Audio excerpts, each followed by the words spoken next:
এই দানবীয় ফ্যাসিস্টরা চালিয়েছিল, সেগুলি আপনার আসলে মাথায় থাকা উচিত। শুধু অন্ধ অনুকরণ করে হাসিনাকে টিকে রাখার যে প্রয়াসে ওনারা নামছেন, হাসিনা কোনোদিন বাংলাদেশে ব্যাক করবে না, এবং ব্যাক করলেও আসামি হিসেবে ব্যাক করবে, জুলাইয়ের শেখ হাসিনা তো গণহত্যাকারী নিজে হিসেবে ব্যাক বলেছেন করবে। যে তিনি এই বছরই দেশে ফিরবেন। এইগুলো হচ্ছে কি কিছু মানে জাস্ট একটি পলিটিক্যাল বয়ান, ঠিক আছে? বাস্তবতা বিবর্জিত কোনো চিন্তা যদি কেউ করে থাকে, তারা তো প্রচন্ড রকম গুমরাহী এবং আবেগের মধ্যে আছে। কারণ ওনার যে বয়স এবং বাংলাদেশের যে বাস্তবতা, তাতে কোনোভাবেই মানে হাসিনা যদি মনে করেন যে কোনো শক্তি তার পক্ষে অবস্থান দিল, তারপর হাসিনা বাংলাদেশে এসে রাজনীতি করার কোনো সুযোগ নেই। কারণ সে তো মানে এদেশের কোটি কোটি মানুষ রাস্তায় নামছিল। যদি এত বড় শক্তি থাকে যে তারা বলে, দেখি অনেক সময় অডিও টডিও শুনি, 5-10 লাখ লোক নামাক না, আমরা তো দেখতে চাই যে কোন 5-10 লাখ লোক।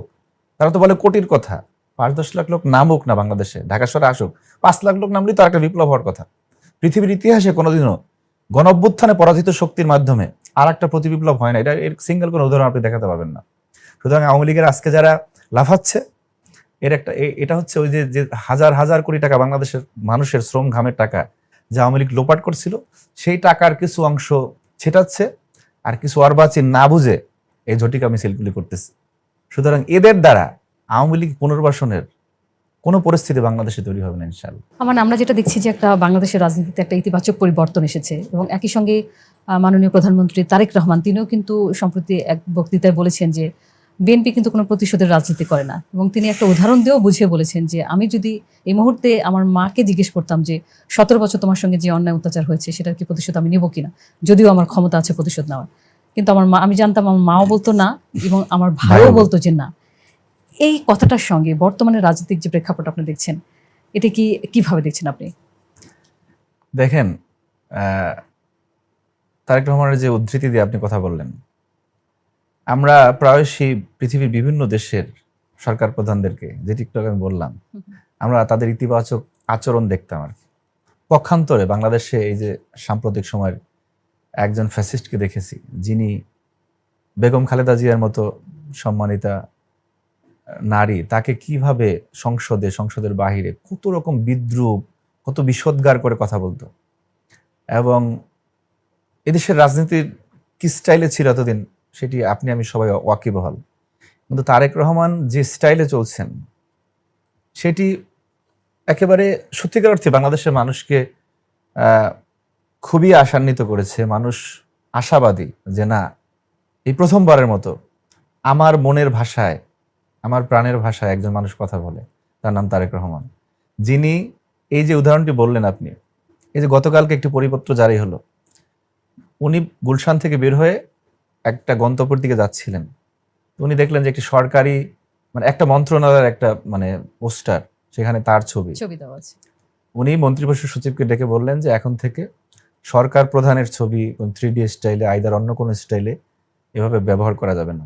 আপনি শুধু 12 তারিখ থেকে এই পর্যন্ত যদি উনি যে সমস্ত ইতিবাচক কাজ করছেন তার একটি ধারাবাহিক তালিকা আপনি আমাকে দিতে বলেন, আপনি সেই পর্যাপ্ত সময় আমাকে দিতে পারবেন না। এত অল্প সময়ে এত বেশি ইতিবাচক উদাহরণ তারেক রহমান তৈরি করেছেন, যাতে বাংলাদেশের প্রত্যেকটি মানুষ আশাবাদী যে না, আমরা যা প্রত্যাশা করেছিলাম এবং যে আকাঙ্ক্ষা নিয়ে দেশের মানুষ দীর্ঘদিন রাজনীতি অপেক্ষা করেছে, যে না, আমরা এমন একটি বাংলাদেশ চাই যে যেখানে সরকার প্রধান হবে সবার, সরকার প্রধান সরকারি দলেরও, বিরোধী দলেরও এবং বাংলাদেশের সকল মানুষের। সেই গুণাবলীর একেবারে স্পষ্ট বহিঃপ্রকাশ তারেক রহমানের আচরণে প্রতিফলিত হচ্ছে। এখন ক্যাপ্টেনের মানে আচরণে যখন সবাই খুশি, সেই সময় আমাদের পর একটা দায়িত্ব পড়তে, আপনি অ্যাজ এ জার্নালিস্ট, আমি একজন নাগরিক হিসেবে, অপরাপর সবাই, যে তারেক রহমান যেই গতি নিয়ে এবং যে চিন্তা নিয়ে এবং যেই বডি ল্যাঙ্গুয়েজ নিয়ে চলছেন, তার বডি ল্যাঙ্গুয়েজকে আপনার আবার ধারণ করতে হবে। যে না, আপনি আগের সরকার প্রধান রাস্তা দিয়ে গেলে 2 ঘন্টা 2.5 ঘন্টার জ্যাম থাকতো, আপনি পিছনে অ্যাম্বুলেন্স পড়ে আছে না মুমূর্ষু রোগী আছে, that does not care anything. কিন্তু উনি একজন রিক্সাওয়ালা মাথার ঘাম করতেছেন, তাকে দেখা যায় পাশে প্রধানমন্ত্রী। এই সিনারিও কি বাংলাদেশ কখনো দেখেছে? দেখে না। এই স্পিরিটটাকে আমাদের ধারণ করতে হবে যে না, আমি একজন নাগরিক হিসেবে আমি উল্টো দিক দিয়ে যাব না। না আমি একজন নাগরিক হিসেবে আমি একটা লাইনে সেবা নিতে দাঁড়াইছি, আমি লাইন ব্রেক করে যাব না। আমি ছাত্রনেতা, আমার এই হেডাম আছে, আমি যাব না। আমি সাংবাদিক, আমার এটা আছে, আমি যাব না।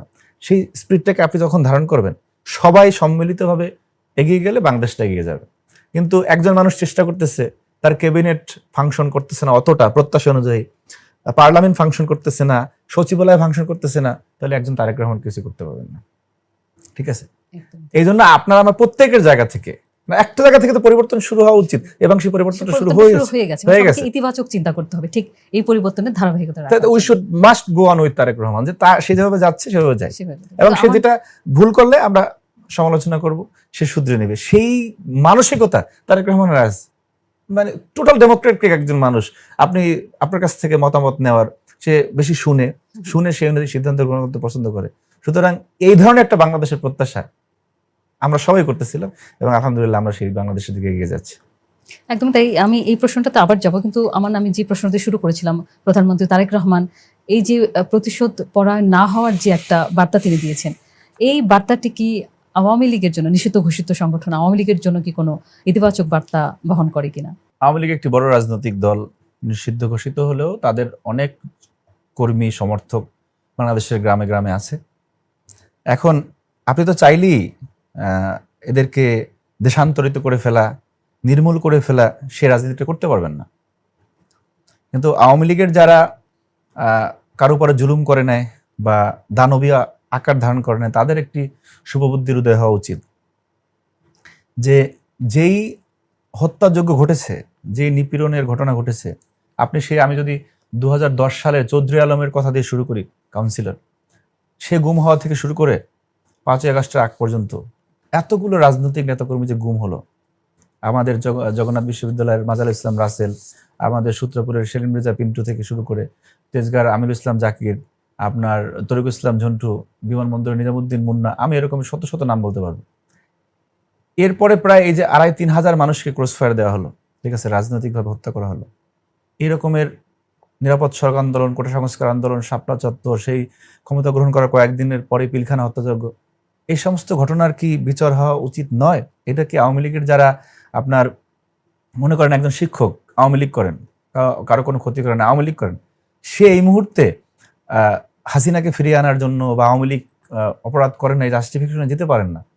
সে তো তার মানুষ হিসেবে নিজেকে প্রশ্ন করা উচিত যে এগুলির বিচার হওয়া উচিত। বিচার হলে তাহলে এদেশে আর কেউ দানব হতে পারবে না কোনোদিন। কিন্তু এই বিচারহীনতার সংস্কৃতি যদি থাকে, বাংলাদেশে আরো দানবীয় শক্তির উত্থান হতে পারে, আবার কেউ ফ্যাসিস্ট হয়ে যেতে পারে। সেই জায়গাটায় আওয়ামী লীগেরও যারা এরকম আছেন তাদেরকেও ঐক্যবদ্ধ হতে হবে। আপনার ভাই যদি কোনো খুন করে, তা আপনি তার বিচার চাইবেন না? আপনি খুনির পক্ষে অবস্থান গ্রহণ করবেন? সেই জায়গাটা তাদেরকেও ঠিক করতে হবে। আর তারেক রহমানের বিষয়ে আপনি যেটি বললেন, তিনি যে প্রতিশোধ পরায়ণ না, সে উদাহরণ বাংলাদেশের মানুষ পেয়ে গিয়েছে। সুতরাং কিন্তু সে যে বিচারহীনতার সংস্কৃতি দূর করতে চান, অপরাধের বিচার করতে দৃঢ় প্রতিজ্ঞ, এটাও কিন্তু আবার সত্য। সুতরাং যারা আওয়ামী লীগের বলেন, অন্যান্য যারা বলেন, যারা অপরাধ করেছে তারা শাস্তির মধ্যে আসবে, সে শেখ হাসিনা হোক, শেখ হাসিনার কর্মী হোক। কিন্তু ওই যে আওয়ামী লীগকে নির্মূল করে দেব, সেই শব্দ চয়ন করার দল এই মানে কি বলে, বিএনপিও না, তারেক রহমানও না। বিচার হবে, বিচার হবে, এবং সেটা হতেই হবে, বাংলাদেশের জন্য হতে হবে, আপনার আমাদের সবার জন্য বিচার হতে হবে। কিন্তু বিএনপি কখনো প্রতিশোধ পরায়ণ হবে না, নেভার। কিন্তু অন্যায়ের বিচার আপনারা চান। 5ই আগস্ট পরবর্তী জামায়াতে ইসলামের রাজনীতিকে আপনি কিভাবে মূল্যায়ন করবেন? দেখুন, জামাতের ইতিহাসটা মূলত হচ্ছে কপটতার ইতিহাস।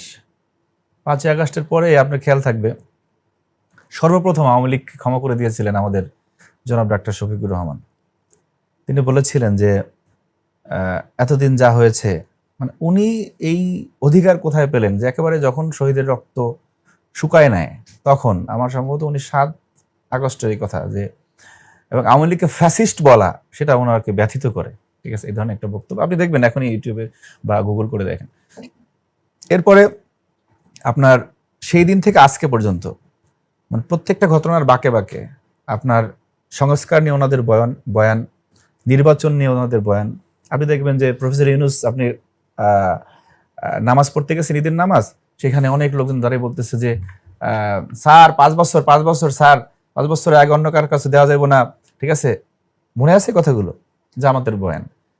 আবার সংস্কার ছাড়া বাংলাদেশে কোনো নির্বাচন হতে দেওয়া যাবে না।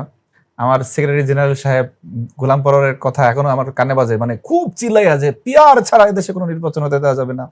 এরকম প্রত্যেকটা ক্ষেত্রে কিন্তু দেখা গেছে এই যে নির্বাচন হতে দিবে না, সবার আগে প্রার্থী তারা দিচ্ছে। আবার সংস্কার ছাড়া কোনো নির্বাচন হবে না, ঠিক আছে, সবার আগে যায় মনে করেন যে নির্বাচন নিয়ে আলাপ শুরু করেছে। আবার স্লোগান দেবে দিল্লি না ঢাকা, দিল্লি না ঢাকা, সবার আগে আবার নয়াদিল্লির সাথে যোগাযোগ করতেছে যে আমাদের একটু বসান, আমরা কোনো ইসলামিক দলটল না, মডারেট লোক, ঠিক আছে। এই যে কপটতা, এই যে ভণ্ডামি, এই ভণ্ডামি রাজনীতির পরে একটা পর্যায়ে যখন দেখলো যে নির্বাচনটা হয়ে যেতে পারে, তখন তারা গেল মবক্রেসি দিতে, ইন্টেনশনাল মবক্রেসি, যে একটা অস্থিতিশীল পরিবেশ দেখানো যে বাংলাদেশে নির্বাচনের পরিবেশ নেই। সেই জন্য তারা এবং শিবির বাংলাদেশে প্রায় 157-58টা আপনার ধর্মীয় মানে কি বলে মাজার, আপনার জারি সারি গানের আসর, বিভিন্ন জায়গায় হামলা হলো, ভাঙচুর হলো, আপনি নামে বেনামে বিভিন্ন জায়গায় মব শুরু হলো, প্রথম আলো, ডেইলি স্টার ভাঙা হলো, ঠিক আছে, যে একটা পরিস্থিতি দেখানো। শেষ পর্যন্ত যখন নির্বাচনের পরিবেশ তৈরি হলো, ঠিক আছে, সেই সময় থেকে এই যে এই সুবিধা নিব না, আবার সংসদে দাঁড়িয়ে চাচ্ছে, এরকম আপনি যদি উদাহরণ দিতে জানা অনেক সময় লাগবে আর কি। এইটা হচ্ছে কপটতার ইতিহাস। আর এখন এই মুহূর্তে তারা যেই রাজনীতি করছে আর কি, যে আপনার একটা বিশৃঙ্খল পরিস্থিতি তৈরি করে, এই যে বলতেছে যে আমরা মানে তারেক রহমানের ভুল ধরবে এমন কিছু খুঁজে পাচ্ছে না, খুঁজে না পেয়েও দেখবেন যে ওই যেটা প্রথম আপনাকে একটু আগে যেটা বললাম যে নাসিরউদ্দিন পাটোয়ারিদেরকে বলায় যে এই করব সেই করব, ঠিক আছে, বেশি দিন সময় দেওয়া যাবে না, আন্দোলন যাবে। শুধু তাদের কি সক্ষমতা সেগুলো আমরা জানি। তাদের শীর্ষস্থানীয় 10 জন নেতাকে যখন ঝুলিয়ে দিছে, তখনও তারা অনেক বড় বড় আওয়াজ দিচ্ছিল। তাদের যে সবচেয়ে বড় আইকনিক উদাহরণ আল্লামা দেলোয়ার হোসেন সাঈদী, তার জানাজার নামাজটা বন্ধ তারা পড়তে পারে না। আমার কাছে মনে হয় যে তারা চাইবে মবক্রেসি তৈরি করতে, ইন্টেনশনাল মবক্রেসি তৈরি করতে চাইবে, কিন্তু তারা ব্যর্থ হবে। কারণ হচ্ছে তারা একটা মূলত মানে নিজস্ব লোক দ্বারা রেজিমেন্টেড, তাদের কর্মী সমর্থক আছে, কিন্তু ওইভাবে সাধারণ মানুষের কোনো সমর্থন নিয়ে কোনো আন্দোলন করার সক্ষমতা জামায়াত ইসলামীর এককভাবে কোনো কালে ছিল না এবং সামনেও হবে না। সুতরাং তারা এই যে বেগম খালেদা জিয়ার স্নেহ পেয়ে, দয়া দাক্ষিণ্য পেয়ে যে রাজনীতিটা করছে, তারেক রহমান তো সবাইকে নিয়ে এগিয়ে চলতে চায়, তিনি স্পেস দিবে না আমাদের কাছে মনে হচ্ছে। কিন্তু জামাত সবসময় একটা অস্বস্তিকর পরিবেশ সে থাকতে, অস্থিতিশীল পরিবেশ তৈরি করতে পছন্দ করে, সেটি তারা করতে চাইবে, কিন্তু ব্যর্থ হবে। আমার আপনি মব কালচারের কথা বলছিলেন কিছুক্ষণ আগে, তো মব কালচার আমরা এটা দেখেছি 5ই আগস্ট পরবর্তীতেও সময় আমরা দেখেছি, এবং সম্প্রতিও কিন্তু আমরা দেখেছি যে মব কালচার হচ্ছে এবং মবের ঘটনাও ঘটছে, মানুষ পুড়িয়ে হত্যা বা সংঘবদ্ধ হয়ে মানুষকে পিটিয়ে হত্যা। এই মব কালচার থেকে এখনো বাংলাদেশ বের হতে পারছে না কেন? আপনি ইতিবাচক রাজনীতির কথা বলছেন, মাননীয় প্রধানমন্ত্রী তারেক রহমান তিনিও ইতিবাচক রাজনীতির পথেই হাঁটছেন, তাহলে এই মব কালচার একই সঙ্গে সহিংসতা এটা কমছে না কেন? 5ই আগস্ট পরবর্তী সময়ে যে পরিমাণ প্রায় প্রতিদিনই মব হতো, সেটি 12ই ফেব্রুয়ারির পরে অনেকটাই কমে এসেছে, যেটা আপনাকে স্বীকার করতে হবে। আমরা আশাবাদী, যেভাবে স্বরাষ্ট্রমন্ত্রী মাননীয় স্বরাষ্ট্রমন্ত্রী যেটি বললেন, এবং আমার কাছে মনে হয় কিছুদিন আগে, আমি কোর্ট বক্তব্যটা আপনাকে দিতে পারছি না, কিন্তু মাননীয় প্রধানমন্ত্রী উনিও বলেছেন, এবং সাম্প্রতিক সময় কিন্তু আপনি 2-1 মাসে এরকম কোন ঘটনা ঘটছে কিনা আমি জানি না। সুতরাং মবের আপনার কবর রচিত হয়ে গিয়েছে অলরেডি। মব কালচার করে কেউ পার পাবে এমন কোনো সুযোগ সামনে আছে বলে আমি মনে করছি না। বর্তমান সরকার যেভাবে দেশ পরিচালনা করছে, আপনি বলছিলেন যে প্রধানমন্ত্রী যেভাবে ইতিবাচকভাবে রাজনীতিতে নতুন একটা ধারা তৈরি করেছেন, পরিবর্তনের একটা ধারা তৈরি করেছেন, তো এখন সরকারের সাফল্য অর্জনের ক্ষেত্রে এই মুহূর্তে সবচেয়ে বড় চ্যালেঞ্জ কি হতে পারে? সাফল্য অর্জনের ক্ষেত্রে চ্যালেঞ্জ হচ্ছে, দেখেন এই 56,000 বর্গমাইলে এতটুকু জায়গা, এত বিশাল জনগোষ্ঠীর জনসংখ্যার একটি দেশ, এখানে আপনার একটি ঐক্যবদ্ধ প্রয়াস যদি না থাকে, আপনার মানে ঘরে বাইরে স্থিতিশীলতা সবচেয়ে বেশি জরুরি এখন, রাজনৈতিক স্থিতিশীলতা থাকলে, আপনি মাননীয় প্রধানমন্ত্রী যে চীন সফর করেছেন, আপনি দেখবেন যে সেখানে অনেকগুলি সমঝোতা স্মারক হয়েছে, ব্যবসায়িক ক্ষেত্রে অনেক দিগন্ত প্রসারী নতুন নবদিগন্তের সূচনা হয়েছে। এবং আমি মনে করি যে আমরা যে মানে এই সরকারের যে পথ চলা, সবার আগে বাংলাদেশ নীতি, কারণ দাসত্ব করা না, সেখানে পাশের দেশ সবাই তাদের স্বার্থে বাংলাদেশের সাথে তারা সেই মানে সমান্তরাল যে পলিসি, সেটা মেনটেন করতে বাধ্য হবে। মানে বাংলাদেশে যে যতই কথা বলুক না কেন, বাংলাদেশে কেউ মানে আপনার কি বল দাদাগিরি করবে সেই সুযোগ আর নেই।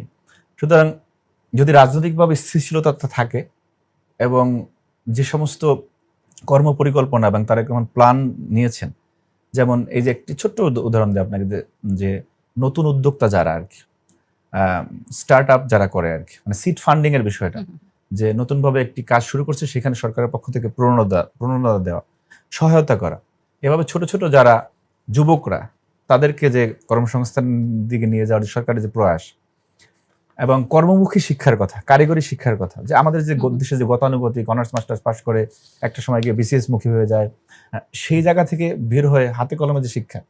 এরপরে আপনার উনি যেটি বলেছেন থার্ড ল্যাঙ্গুয়েজের কথা, ঠিক আছে, সেটা মানে মান্দারিন হতে পারে, অন্য ফ্রেঞ্চ স্প্যানিশ ভাষা হতে পারে। অর্থাৎ এই যে উনি একটা সুনির্দিষ্ট পরিকল্পনার মাফিক এদেশে 4,71,00,000 তরুণ যুবক রয়েছে, এই যুবকদেরকে জনশক্তিতে রূপান্তর করার জন্য যে প্রয়াস দেশের জন্য, সেই জায়গাটিতে যদি আমরা মানে এগিয়ে যেতে চাই, আমাদের এক প্রধান শর্ত হচ্ছে রাজনৈতিক স্থিতিশীলতা। এদেশে দীর্ঘ একটা সময় ধরে এই স্থিতিশীলতা ছিল না। এই কারণে উনি সবাইকে নিয়ে যে পথ চলতে চাইছেন, আমার কাছে অনুরোধ থাকবে যারা সরকারের বিরোধী দলের অন্যান্য যারা আছেন, তাদেরকে কারো প্ররোচনায় প্ররোচিত না হয়ে যে একটা পরিস্থিতি তৈরি করো মানে সরকার ফেলে দিব, তারা চলে আসবে, সেটা সম্ভব না। ঠিক আছে, সে সবাইকে নিয়ে সহযোগিতা করলে আমার কাছে মনে হয় যে তারেক রহমান যেই চেষ্টা করছেন উনি এগিয়ে যেতে পারবেন, আমরাও জাতিগতভাবে এগিয়ে যেতে পারবো। এজন্য সবচেয়ে একদম গুরুত্বপূর্ণ বিষয় হচ্ছে রাজনৈতিক স্থিতিশীলতা, এবং আমাদের যে বাংলাদেশের আপনার আমাদের কর্মসম্পাদনের প্রাণ স্পন্দন, প্রাণের জায়গা হচ্ছে সচিবালয়। কিন্তু দেখেন যে সচিবালয়ে অনেক মানে সবচেয়ে বেশি করাপশন সচিবালয় হতো, আমরা যেটা জানি। এই যে শুধুমাত্র বয়ান না দিয়ে যার যার জায়গা থেকে এই যে মেগা প্রকল্পে মেগা চুরি, আপনার এই যে বড় বড় জায়গায় যারা আছেন তাদের একটু দায়িত্বশীল হতে হবে, দেশটাকে ভালোবাসতে হবে। আপনি জিয়া রহমান যেরকম দেশপ্রেমিক ছিলেন, দেশটাকে ভালোবাসতে হবে। এই যে দেশের টাকা চুরি করে বিদেশে পাঠানো, এগুলি যার যার জায়গায় থেকে যদি আপনি নৈতিকভাবে এরকমের ক্ষতিগ্রস্ত থাকেন,